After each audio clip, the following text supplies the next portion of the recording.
시간 은혜 나눕니다. 예수님 당시나 예수님의 공생의 이후 오늘에 이르기까지 기독교 교회사를 보면 끊임없이 발생하는 것이 바로 이단들입니다. 그것은 지금 역시도 마찬가지입니다. 끊임없는 이단의 발생과 사라짐이 계속되고 있고, 심지어 어떤 이단들은 그 사상을 지금까지 계속 이어오고 있습니다.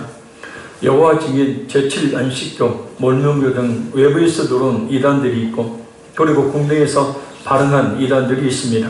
문선명이 죽은 이후에도 계속되고 있는 통일교, 말도 되지 않는 성경 꿰맞추기로 이만희를 보혜사, 성령, 곧 하나님으로 성한 신천지, 안상원과 그의 여인이었던 장길자를 각각 하나님 아버지와 하나님 어머니로 섬기는 하나님의 교회, 젊은 여신도들을 온갖 성범죄의 대상으로 삼으며 하나님을 자처하는 정명석 교주의 JMS, 만민중앙교회의 이재록, 이른바 타당마당을 내서 신도들을 강간 폭행한 것으로 악명 높은 은혜로교회 신옥주 목사, 자신을 보혜사, 성령, 예수 그리스도라고 칭하면서 온갖 죄악을 일삼는 돌나라 한농복구의 박명호 교주.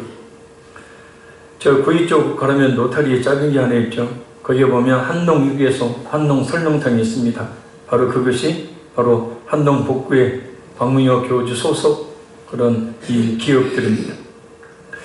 이렇게 드러난 이단들 뿐만 아니라 기독교적인 행태를 취하고 있지만 비성경적인 멸망받을 교리를 가르치며 또 주장하는 기독교 안에, 교회 안에 깊이 파고들어 있는 신사도운동, 또 잘못된 은사주의 등 아주 많습니다. 이런 거짓 교사들이 가득한 이 세대를 우리가 살고 있습니다. 그래서 무엇보다도 중요한 것은 이런 이단들과 잘못된 거짓 교사들을 잘 분별하여 경계하는 것입니다. 왜냐하면 이단이란 처음에 성경적으로 그럴듯하게 보이지만 결국엔 추종하는 자를 영원한 멸망에 떨어지게 만들기 때문입니다. 그래서 무엇보다 이단들을 잘 분별하는 지혜가 필요합니다. 이단 중에서도 제일 무서운 이단, 제일 가까이 있는 이단이 하나 있습니다. 뭡니까? 친천지보다 더 무서운 이단이 있다고요. 뭐예요? 나라는 이단이요. 내 생각, 감정에 따라 사는 이단이요. 이건 무서운 겁니다. 하나님 말씀도 필요 없잖아요. 내 생각이, 내 감정이 우선이에요. 최고예요. 말씀이 뭐고 없어요. 제일 무서운 이단은 말하면 우리 자신이라는 이단이에요. 그래서 우리는 하나님 말씀을 통해서 우리 자신의 정체가 어떤 것인지를 또한 바르게 분별하고, 그 겉으로 드러난 이단들 뿐만 아니라 무엇보다도 우리가 이단적 사고로 살지 않도록 바른 신앙을 갖는 그런 귀한 시간이 되어야 될 줄로 믿습니다. 자, 우리 6절 말씀 같이 읽겠습니다. 그들 중에 남의 집에 가만히 들어가 어리석은 여자를 유인하는 자들이 있으니 그 여자는 죄를 중히 지고 여러 가지 욕심에 끌린 바 되어. 아멘. 여기서 그들은 당시 그릇된 교훈으로 사람들을 미혹시키던 거짓 선지자다, 또 이단인 영지주의를 말합니다. 당시에는 예수님을 믿어도 율법을 지켜야 구원받는다는 율법주의자들이 있었습니다. 예수님의 부활을 믿지 않는 자들이 있었습니다. 예수님의 재림과 관련해서 잘못된 종말론을 가르치는 자들이 있었습니다. 예수님의 신성과 인성을 모두 부인하거나 신성이나 인성 한쪽을 부인하는 자들이 있었습니다. 극단주의적인 금옥주의자들이 있었습니다. 이렇게 성경의 진리를 잘못 가르치는 자들이 많이 있었고, 그것은 지금 역시도 마찬가지입니다. 특히 영지주의자는 초대교회에 큰 해를 끼쳤고 지금도 그 영향 아래 있는 이단들과 잘못된 자들이 있을 정도입니다. AD 135년 예루살렘의 제2차 함락과 AD 193년 세계로 왕조의 즉위로 구별되는 두 세대 동안에 교회는 점진적인 헬라화의 과정을 겪게 됩니다. 이 과정에서 나타났던 중요한 이단 가운데 하나가 바로 영지주의 이단입니다. 신약 성경에는 영지주의적 특징을 반영하는 성경 구절들이 여러 곳에 언급되어 있습니다. 그 중에 하나가 골로새서 2장 22절 23절 말씀입니다. 이 모든 것은 한때 쓰이고는 없어지리라. 사람의 명령과 가르침을 따르느냐? 이런 것들은 자의적 숭배와 겸손과 몸을 괴롭게 하는 데는 지혜 있는 모양이나 오직 육체에 따르는 것을 금하는 데는 조금도 유익이 없느니라. 아멘. 비록 영주주의 사상이 교회 안에 강하게 일면서 건전한 기독교를 위협하기 시작한 것은 2세기 초지만 이미 1세기 초부터 영주주의 경향들은 교회 내에 존재하고 있음을 말해주고 있는 말씀이죠. 영주주의 사상 가운데 가장 두드러진 것은 헬라어 이원론적인 사상과 기독교와의 혼합입니다. 하나님은 누구인가? 악은 무엇인가? 어떻게 인간이 하나님을 알 수 있는가? 그리고 인간이 어떻게 악으로부터 구원을 얻을 수 있는가 하는 것은 영지주의자들이 갖는 중요한 관심사였습니다. 하나님, 인간, 죄인, 그리고 구속에 관한 문제를 해결하는 과정에서 이 영지주의자들은 한 가지 사실을 그들의 신념으로 수용합니다. 그것이 곧 영지, 그노시스라는 말, 영어로 knowledge죠. 이 영지는 영계로부터 온 계시를 말합니다. 바로 영지, 그노시스에서 영지주의라는 말이 유래가 되었습니다. 이 영지주의자들은 하나님께서 여러 단계의 지식과 믿음을 창조하셨으며 성경 외에 예수님의 제자들에게 주신 비밀 구전이 있다고 주장했습니다. 이 비밀 구전은 전승되어 내려왔고 이 비밀의 구전을 소유한 이들이 곧 자신들이라는 겁니다. 영지주의의 또 하나의 특징은 영육의 분리에 근거한 철저한 이원론적인 사고를 말합니다. 영은 선하고 물질은 악하며 때문에 구원은 영적인 영역에만 국한된다는 겁니다. 이런 이원론적인 사고 때문에 영주주의자들의 삶은 금욕주의 아니면 자유방임주의라는 두 극단으로 흘렀던 겁니다. 대표적인 예가 엄격한 금욕주의의 삶을 강조했던 엔크라티테스입니다. 이들은 인간이 본래 단성이고 여자를 창조하는 것이 악의 원천이라고 믿었어요. 그래서 나머지 성과 결혼에 대해 극단적인 금욕주의적 태도를 취했습니다. 이런 극단적 금욕주의자들과 달리 카포레라테스 그리고 그의 아들인 에피파네스 같은 이들은 자유방임주의로 흐른 대표적인 예입니다. 이들은 난잡한 성관계가 신의 율법이라고까지 가르쳤습니다.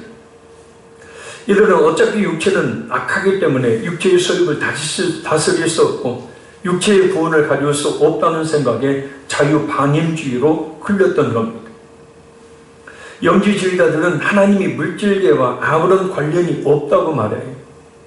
방관자라는 겁니다. 악은 물질에서 나왔고 하나님은 선하심으로 물질세계와는 거리가 먼 존재라는 것입니다. 그래서 영주주의 영향을 받은 것이 구원파, 그리고 제임스 정명석이, 그다음에 돌나라, 신옥주 이와 같은 자들이 곧 뭐냐면 영주주의 영향을 받은 자들.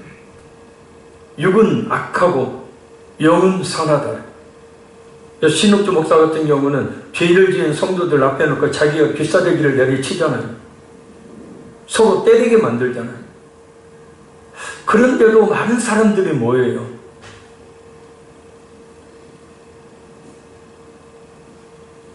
미혹되기 때문이죠. 미혹은 마음이 홀려 빼앗김이라는 뜻이죠.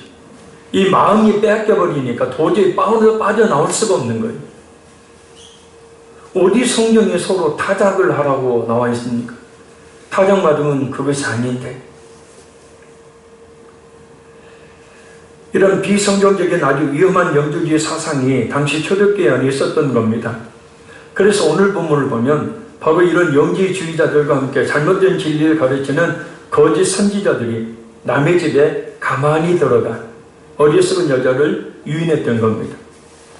왜냐하면 당시 헬라 로마 사회에서 상류층 여인들이 학문이나 또 예술을 배우기 위해서 그 반면에 조예가 깊은 자들 집으로 초대했었는데 바로 이러한 때 거짓 교사들이 그들에게 접근해서 그러한 어리석은 여자들을 미혹했었기 때문이에요. 여기서 어리석은 여자라는 것은 전능한 여자 또는 바보 같은 여자라는 뜻입니다. 그래서 그 여자는 죄를 중히 지고 여러 가지 욕심에 끌린 바 되어라고 말합니다. 곧 이 어리석은 여자들이 성적인 범죄에도 아직 약해서 쉽게 그런 범죄에 빠지고 또한 잘못된 거짓 선지자들이 미혹이라는 죄의 수렁에 쉽게 빠져버렸다는 거예요. 이단들 가운데 여성들이 많은 이유가 있기 때문입니다. 이성으로 모든 것을 대하는 남성들보다, 자꾸 의심하고 하는 남성들보다, 대부분 모든 정보를 감성으로 대하여 쉽게 미혹되는 경향이 있기 때문입니다. 잊지 말아야 합니다. 이단에 빠지는 것, 그리고 잘못된 신앙인들이 미혹에 빠지는 것은 자신이 전능한 사람, 바보 같은 사람임을 스스로 드러내는 일이라는 것을 말입니다. 자, 우리 7절 읽겠습니다. 항상 배우나 끝내 진리의 지식에 이를 수 없느니라. 아멘. 이 말씀은 항상 잘못된 거짓 진리를 배워서 끝내는 구원을 가져다주는 참된 진리의 지식에 이르지 못한다는 말씀이에요. 아무리 배워도, 아무리 이단 사상을 거짓 교리를 배워도 구원에 이르게 하지 못한다는 거죠. 이단의 새로운 교리를 배우고 난 뒤에는 그 교리에 더욱 열심을 내고 목숨을 거는 것을 말합니다. 그러나 그들은 결국 자신들을 구원으로 인도할 참된 진리의 지식에 이르지 못하는 거예요. 또 한 가지는 진리의 지식은 인간의 지식력으로 깨달아지는 것이 아니라 우리 성령의 조명하심으로만 깨닫게 되니 그들은 결코 진리의 지식에 도달 수가 없다라는 거예요. 예를 들어 신천지에 있는 사람들은 신천지의 교리가 자신들에게만 있는 특수한 교리라고 생각합니다. 이만희 교주밖에 알지 못하는 아주 새로운 교리라고 여깁니다. 신천지 신도들은 이만희 교주가 가르치는 교리는 1980년에 이만희가 예수님께 받아 먹었다고 배웁니다.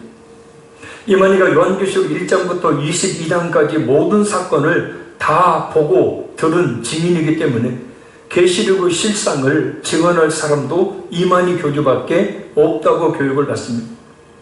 그런데 이 신천지만 있어야 하는 이 교리는 신천지가 나오기 수십 년 전부터 이단들이 공유했던 교리입니다. 신천지는 성경을 예언으로 기록되어 있고 때가 되면 실상으로 나타난다고 말합니다. 그런데 그 실상이 자꾸 바뀝니다. 그것에 대해서 신천지 측은 오히려 당연하다고 가르쳐요. 이것을 때에 따른 양식이라고 자꾸 돌려 말합니다. 과거에는 이만희 교주가 환히 결혼해야 할 때가 아니라서 숨겨야 했다는 것. 그때는 희미하게 가르쳤는데 오늘날은 환히 결혼할 때이기에 지금 가르치는 것은 과거에 가르치는 것과 다를 수밖에 없다고 변명합니다. 그래서 신천지는 실상이 바뀌는 것을 당연하다고 여기는 거예요. 성경의 한 구절을 가지고 1980년대에 했던 말과 1990년대에 했던 말이 달라요. 2000년대에 했던 말이 다릅니다. 똑같은 구절에 등장하는 한 인물이 어떤 때는 배도자가 됐고 어떤 때는 구원자가 됩니다. 조금 바뀐 게 아니라 완전히 틀리게 바뀌는 게 실상교리의 실체죠. 다음의 말은 신천지에 빠진 어느 집사가 이런 상담을 받으면서 한 말입니다. 나를 신천지로 데려간 것은 성경 공부지만 내게 신천지에 대한 믿음을 심어준 것은 실상이었습니다. 그게 틀리다면 다시 확인해 봐야겠네요.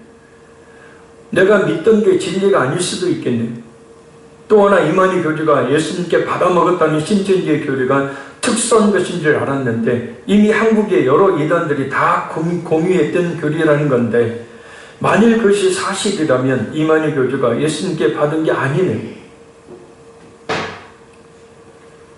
신천지는 성경은 하나님의 약속인데 예언으로 기록되어 있다고 말합니다. 성경의 약속, 예언이 실제로 이루어져서 나타나는 것을 실상이라고 가르쳐요. 예를 들면 요한계시록 1장 20절에 있는 7별을 실상이 인물로 나타났다고, 실상이 인물이라고 가르치는 거예요. 동방교리에 따라서 동방이 성경에 나와 있는 이사야에 나오는 동방이 곧 한국이라는 거예요. 동쪽에 있는 나라 한국. 그래서 한국에 존재하는 7명의 이름을 7별에 대입을 합니다. 그 7별이 누구냐? 이단인 장막 성전에 있었던 7명의 사람들이에요. 유인구, 유재열, 김창복, 정창래, 백만봉, 신광일, 김영애, 신종환입니다. 몇 명인가요? 자지 말라고요, 좀. 근데 정말 웃기는 것은 8명이에요.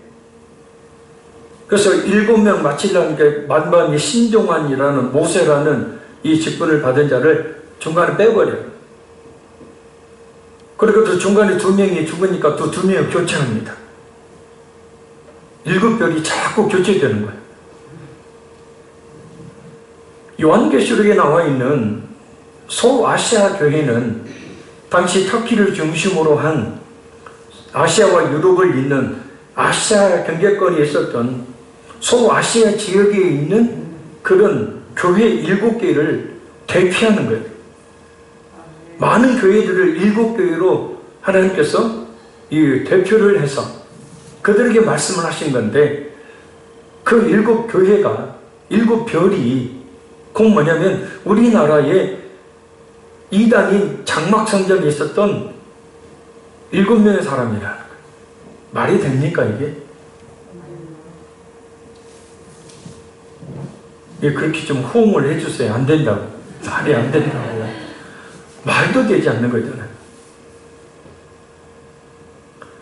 신천지는 계시록 22장의 모든 사건이 한국에서 오늘날 실제로 이루어진 사건이고, 그 사건이 현장에 이만희 교주가 있었다고 가르치는 겁니다. 왜? 자기도 거기 장막성전에 있었으니까.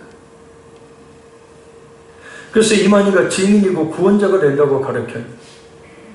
그런데 증언자인 이만희의 증언이 자꾸 번복이 됩니다. 언제는 배도자가 이 사람에게 했다가 저 사람으로 바뀝니다. 시기가 이때에서 저때로 바뀌고, 이런데도 수많은 사람들이 빠져있어요. 이단에 빠지지 말아야 되는 이유입니다. 한번 깊이 빠져들면 특별한, 정말 특별한 하나님의 은혜가 아니고는 결코 빠져나올 수가 없기 때문이에요.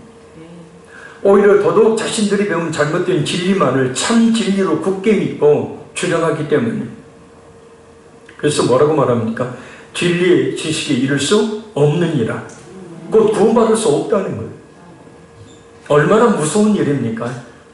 그렇게 그것을 옳은 것으로 알고 생명 바쳐서 모든 것 다 집어치우고 오직 그 교리만을 따르고 이만희를 따랐는데 결국은 진리의 지식에 이르지 못하는 멸망을 받게 된 말입니다. 자, 우리 8절 읽겠습니다. 얀네와 얀브레가 모세를 대적한 것 같이 그들도 진리를 대적하니 이 사람들은 그 마음이 부패한 자요 믿음에 관하여는 버림받은 자들이라. 아멘. 이 얀네와 얀브레는 성경에 나오지 않는 사람들입니다. 성경에 그들이 모세를 대적했다는 기록이 없기 때문입니다. 그러나 유대교 또 초기 기독교 문헌과 요나단 탈굼이라는 이 책에는 얀네와 얀브레가 모세를 대적했던 애굽의 술객들로 점수서들로 기록되어 있다고 합니다. 그럼 바울 사도는 왜 이런 말을 했는가? 바울 사도는 가말리엘의 문화생으로 유대인들의 전통에 능했던 사람이에요. 그리고 유대인들은 이런 얘기를 모두 알고 있었기 때문에 이런 문헌에 근거해서 이런 말을 하고 있는 것입니다. 바울 사도는 얀네와 얀브레가 모세를 대적했듯이 거짓 교사들이 거짓 가르침과 어리석은 교훈으로 하나님의 진리의 말씀을 대적하고 있음을 지적하고 있는 거예요. 그래서 지금도 마찬가지, 신천지와 같은 이단들은 아예 저급한 성경 꿰맞추기로 무식하고 전능한 자들을 미혹하고 있어서 쉽게 분별할 수 있지만, 우리 주의 잘못된 신앙을 마치 성경적인 신앙인 양 주장하며 또한 사람들을 잘못된 신앙의 길로 이끄는 자들 쉽게 분별할 수 없으니 정말 하나님의 말씀을 바로 알고 있어야 한다. 아멘. 할렐루야. 아멘. 왜냐하면 그들은 마음이 부패한 자들이기 때문에, 이 마음이 부패한 자라는 것은 자기 양심이 화인을 맞아 진리의 말씀을 받아들이지 않고 또한 받아들일 수도 없는 자들을 가리키기 때문에. 자, 우리 다 같이 디모데전서 4장 2절 찾습니다. 졸리니까. 자, 디모데전서 4장 2절.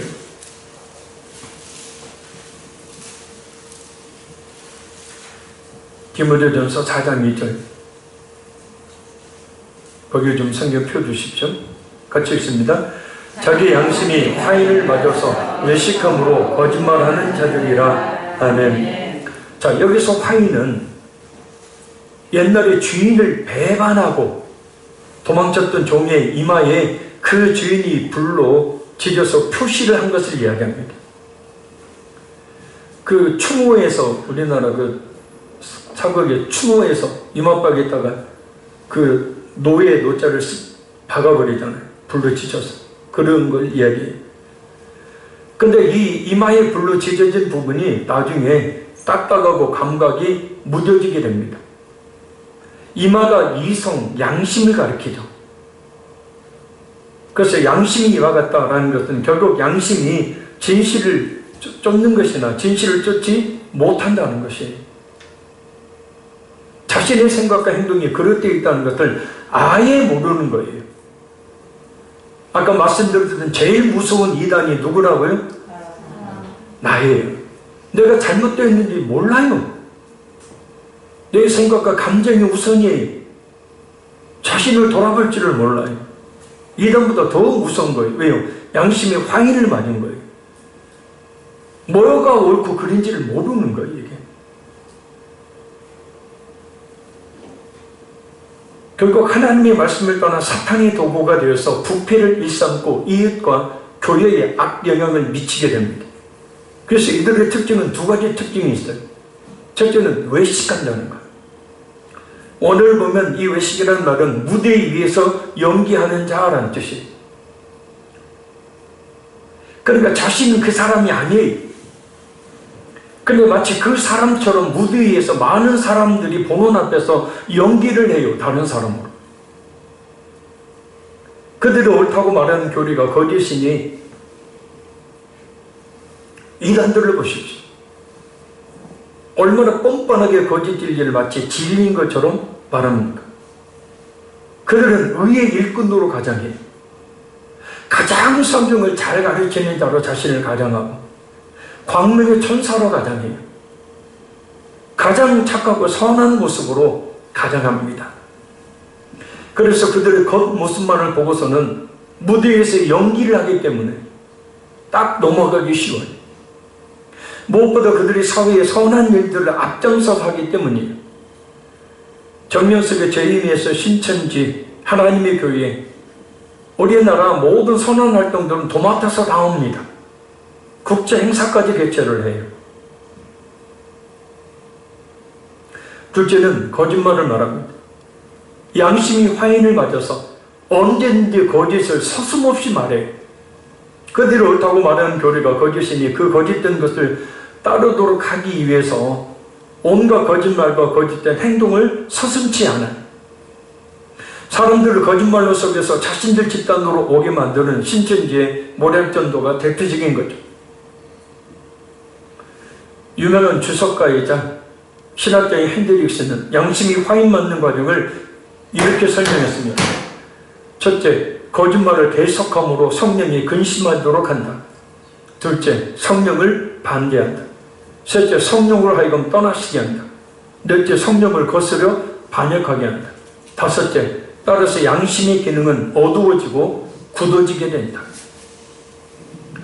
말씀을 통해 성령님의 역사하심을 거스르고 반대하다 보면 결국에는 양심의 기능이 어두워지고 굳어져서 진리를 분별하지 못하고 그 양심이 결국 화인을 맞게 된다는 의미입니다.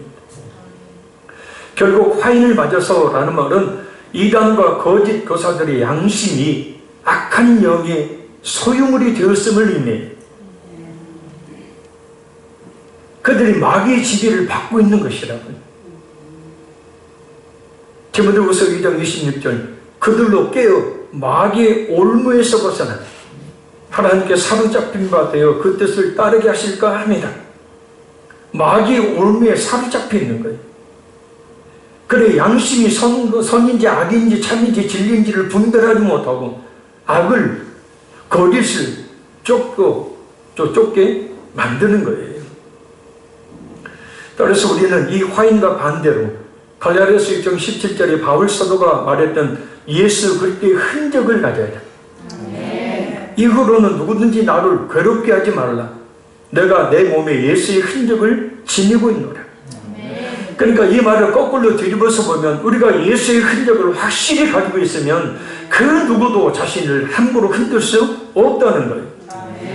그러니까 흔들린다는 것은 예수 그리스도의 그 흔적을 가지고 있지 못하기 때문이라는 거예요.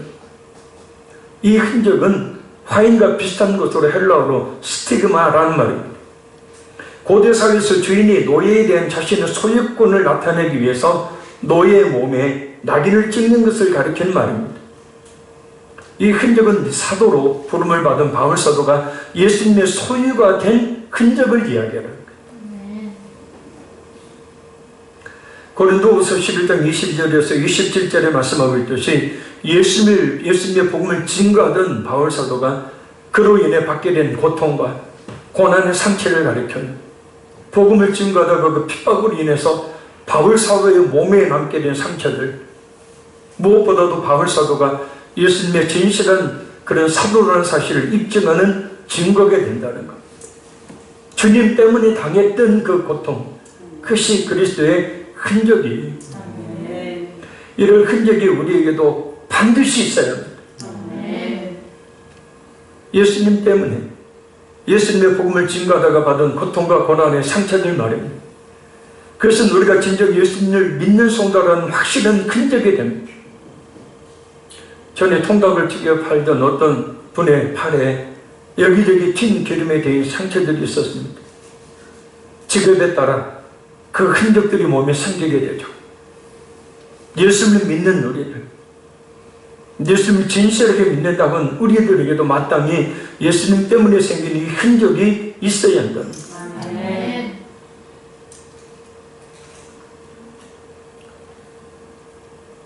무엇보다 이 흔적은 바울 사도가 성령의 인치심을 받았음을 또한 의미해요. 사실상 성령을 받지 않는 사람은 예수님의 것, 예수님의 소유가 아니죠. 그래서 성령을 받아야, 성령의 인치심을 받아야, 그래야 진정 예수님의 소유가 되고 예수님을 위해 기꺼이 살 수 있는 진정한 그리스도인이 됩니다. 바른 믿음을 가진 신앙인이 될 수 있다는 거예요. 성령 받지 않으면 예수님의 것으로 살지 못해요. 자신을 자신의 것으로 알고 자신의 생각대로만 살지, 한 번쯤 하나님의 말씀, 예수님이 원하시는 것 뜻이 무엇인지 분별하려고 하지를 않아요. 자, 정리하면 외식함으로 거짓말하는 자들이라 라는 말에 대해 신학자 페리는 엄청난 거짓말쟁이를 나타내는 훌륭한 고다라고 했어요. 이란과 거짓 교사들이 사람들을 자신들의 집단에 끌어들이기 위한 선행과 착한 모습은 결국 거짓된 것이라는 것. 그러니 속지 말아야 한다. 나한테 잘해주는데 그렇게 착하고 선한 사람들이 이단과 거짓 교사라고요? 예, 맞습니다. 그렇게 함으로 우리 영혼을 멸망으로 끌고 가려고 한다는 것을 잊지 말아야. 그들은 마음에도 없는 그런 선행을 하기 때문입니다. 고린도후서 11장 14절 15절 말씀처럼 그들은 얼마든지 자신들을 광명의 전사로 의의 일꾼으로 쉽게 가장하는 자들이기 때문입니다. 또한 그들은 믿음에 관하여는 버림받은 자들에게 분별하여 물리쳐야 하는, 여기서 버림받은 자는 헬라어로 아루키모스, 꼭 합격하지 못한 자, 미달된 자라는 뜻이에요. 그러니까 하나님의 시험에 실패한 자들이에요. 곧 믿음에 관하여 곧 그들의 마음이 거짓 진리라는 화인을 맞아서 참된 믿음을 갖지 못했기에 구원받지 못한 자가 되었다는 뜻입니다. 우리가 진실한 믿음을 가지고 있으면 그 진실한 믿음은 우리로 하여금 구원에 이르게 하는 확실한 증거가 되어져요. 그러나 우리 편의 입장에서 보면 우리의 믿음은 하나님께서 원하시는 그런 믿음의 분량으로 반드시 시험을 통과해야 됩니다. 그래서 하나님께서 그 시험하시는 과정이 우리가 세상에 살고 있는 이 삶이에요. 여러 가지 마귀의 유혹, 죄의 유혹, 이단들의 유혹,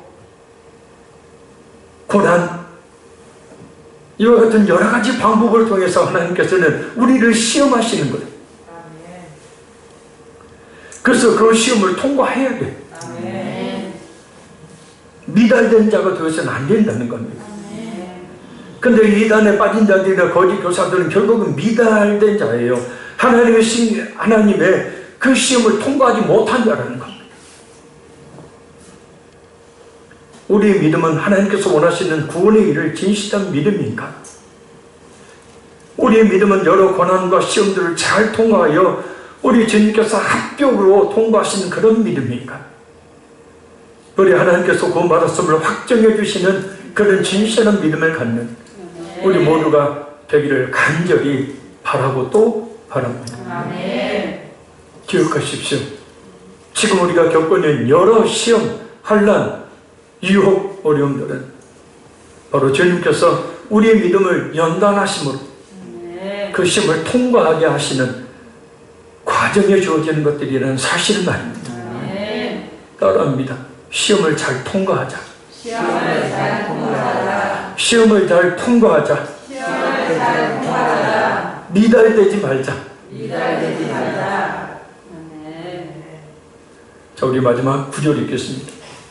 그러나 그들이 더 나아가지 못할 것은 저 두 사람이 된 것과 같이 그들의 어리석음이 드러날 것입니다. 아멘. 이 구절은 얌네와 얌브레가 그 얄팍한 술수로 애굽의 바로왕을 속이다가 모세에 의해서 그 정체가 결국 드러났던 것처럼 거짓 선지자들 또한 그렇게 그들의 거짓이 오래가지 못하고 드러나게 될 것이라는 말씀이, 거짓 교사, 거짓 진리는 결국에는 드러나게 되어 있습니다. 중요한 것은 드러나는 것으로 그치는 것이 아니라 그들에는 하나님의 심판, 영원한 멸망의 심판이 있다는 것입니다. 왜냐하면 하나님은 그들의 모든 거짓을 명확하게 아실 뿐만 아니라 그에 대한 엄중한 심판을 행하시는 공의 하나님이시기 때문입니다. 말씀을 맺습니다. 분별하라라는 말은 이단에 대한 잘못된 신앙을 은밀하게 가르치는 자들에 대한 바른 생각과 판단을 가져야 함을 말합니다. 중요한 것은 이 이단들과 잘못된 신앙을 가르치는 자들을 분별하는 것은 자신의 생각으로 되는 것이 아니라 바르게 분별할 수 있는 진리의 말씀인 성경을 바르게 알아야 가능하다는 거예요. 성경 말씀을 바르게 알지 못하면 결코 바르게 분별할 수 없기 때문입니다. 따라서 우리 모두는 늘 성경 읽기와 특히 성경을 바로 해석해주는 설교를 잘 들어야 되고 교회 안에서 실시하는 성경 공부와 제자 훈련을 잘 받아야 합니다. 밖에 가지 말고 좀 교회 밖에 가가지고 성경 공부 절대 하지 말고. 아멘. 저한테 오시다니까요. 훈련 못 시켜서 안 달란 목사가 이거 하나 있으니까 저한테 좀 오라니까요.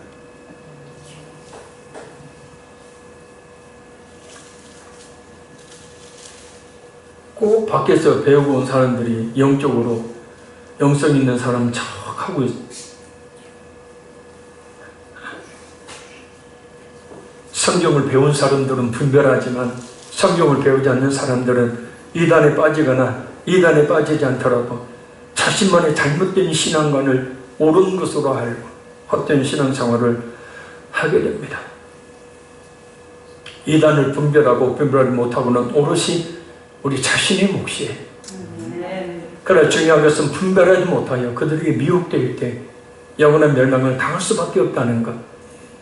그러니 항상 말씀을 잘 듣고 배워 분별해야 합니다. 그래서 자신을 지켜야 합니다. 교회 공동체를 지켜야 합니다. 나는 이단이 아니니까. 그게 아니라 제일 무서운 이단은 하나님의 말씀도 필요 없는 자기의 생각과 감정이라는 이단임을 우리가 잊지 알아야 합니다. 우리 찬양을 드리신 후에 기도 제목 드릴 테니 간절히 기도하겠습니다.